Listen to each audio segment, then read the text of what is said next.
Right, settlement agreements and negotiating yourself a better deal. If you're watching this, you've probably either got a settlement agreement document or you want one. And if you've got one, then you're wondering maybe you should get a better deal. If you don't have one, obviously you've got a bit more of a barrier to get over, which is getting one in the first place. Now, you're probably leaving your job with a slightly unusual scenario going on.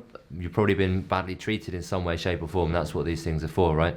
What are you going to do about it? Well, you need to get a solicitor to sign your settlement agreement in order to make it legally binding. Everyone knows that. There is a fee in the document itself, normally a few £100, £300, £400, £500 plus VAT, which your solicitor will charge your employer directly for their fee for reviewing and signing it. Now, don't be fooled into thinking that that's going to be enough to cover off that solicitor actually negotiating on your behalf. You might get a solicitor saying to you, yeah, for that fee, we'll actually contact them, we'll pick up the phone, or we'll drop them an email and ask for a better deal, but you won't really get a full negotiation out of that because it's not really worth their time.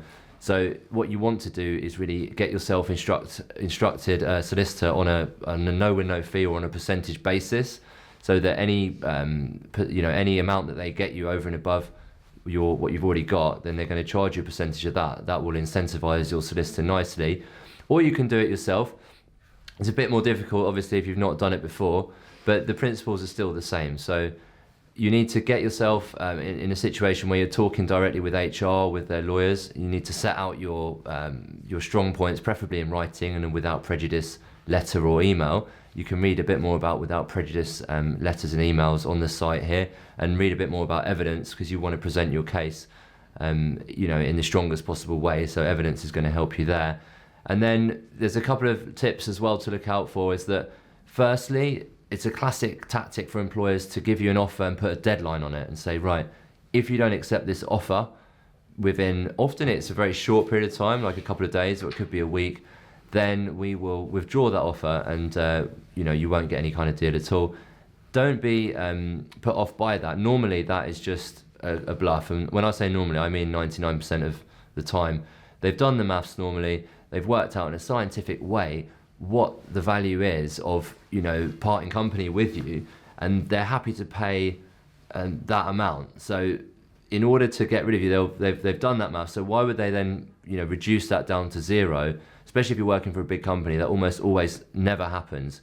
The only time that you might ever see that is if you're working for a one-man band and the boss is a bit erratic or a bit unpredictable. But they've done the maths, okay, and they're just putting the pressure on you, telling you about that deadline in order to make you accept the deal. So I would take control of that situation, let the deadline run out, or go back with a counter offer, just before the deadline.